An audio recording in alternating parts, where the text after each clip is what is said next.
இந்த நோயாளிகளில் வந்து இந்த ஆஸ்துமா பேஷண்ட்லாம் இருக்கிறாங்க சார். இப்போ இவங்களுக்குலாம் வந்து பார்த்திங்கன்னா இந்த நுரையீரலில் இருக்கும். அவங்க வந்து மருந்து எடுக்கும் பொழுது நுரையீரலுக்கு டைரெக்டாக போகும். அவங்க மருந்து எப்படி கொடுக்குறாங்கன்னா இந்த இன்ஹேலர் மூலமாக தான் கொடுக்குறாங்க. அப்போ இன்ஹேலர் மூலமாக மருந்து எடுக்கும்போது டைரெக்டாக நுரையீரலுக்கு போகும்போது நோன்பு வச்சுருக்கக்கூடிய நிலையில் அந்த மாதிரி இன்ஹேலர் எடுத்து மருந்து நுரையீரல் வரைக்கும் போச்சுன்னா நோன்பு கூடுமா அப்படின்ற ஒரு கேள்வி இருக்குது. அதே மாதிரி இப்போ நிறைய சளி பிடிச்சிருக்குது, இல்லை தலைவலி ரொம்ப பாரமாக இருக்குது அப்படின்னு சொன்னால் நம்மளுடைய இந்த பாரம்பரிய முறையான அந்த ஆவி பிடிக்கிறது அப்படின்றது இருக்குது. ஆவி பிடிக்கிறதுல வந்து இந்த டேப்லெட்டை தான் போட்டு அந்த மருந்து வந்து உள்ளே போகுது. அப்போ இந்த மாதிரி நேரங்களில் இந்த ஆவி பிடிக்கிறது, இந்த பேஷண்ட்ஸை வந்து இன்ஹேலர் யூஸ் பண்ணுறதெல்லாம் பண்ணால் நோன்பு முறிஞ்சிருமா இல்லை நோன்பு கூடுமா சார்? நோன்பு முறிஞ்சிரும். ஏன்னு கேட்டால் இவங்க இன்ஹேலர் யூஸ் பண்ணால் வெறும் காற்று மட்டும் போகலை, அது கூட மருந்தும் சேர்ந்து தான் போகுது.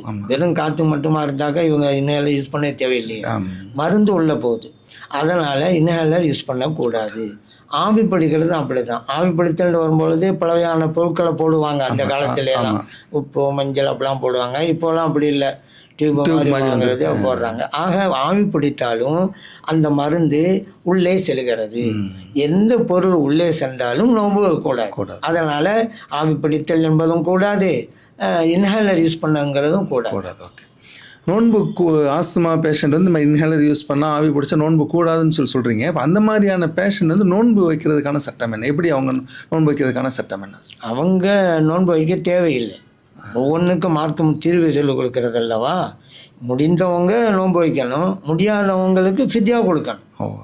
அந்த தான் இறைவனை அதுதான் விரும்பலாம். யுரீதுல்லாஹு பிக்குமுல் யுசுர், உங்களிடமிருந்து எளிதைத்தான் இறைவன் விரும்புகிறானே தவிர வலா யுரீது பிக்குமுல் உசுர், நீங்கள் சிரமப்படுவதை இறைவன் விரும்ப மாட்டான். அதனால் அப்போ எப்படி இவங்கெல்லாம் நோன்பு வைக்கிறது அப்படின்னு சில பேர் கேட்பாங்க. யார் நோன்பு வைக்க சொன்னது? இந்த மாதிரி உள்ளவங்க நோன்பு வைக்க வேணாம், ஃபித்யா கொடுங்க என்று அல்லாஹு தாலாவே சொல்லி போது நம்ம மார்க்கம் அப்படி சொல்லி தரும் பொழுது கஷ்டப்பட்டு இவங்க நோன்பு வைக்கணும்னு அவசியம் கிடையாது. ஒவ்வொன்றும் தீர்வு இருக்குது. அப்போ நாங்கள் கஷ்டப்படுறோம் அப்படிங்கிறதுனால எங்களுக்கு இதோட சலுகை காட்டுங்க அப்படின்னு சொன்னாக்கா இவங்களுக்காக சட்டத்தை போய் மாற்ற முடியுமா? சட்டம் தான். உங்களுக்கு முடிந்தால் நோன்பு வைங்க, இல்லைன்னா ஃபித்யா கொடுங்க. எல்லாத்தையும் தீர்வு இருக்குது.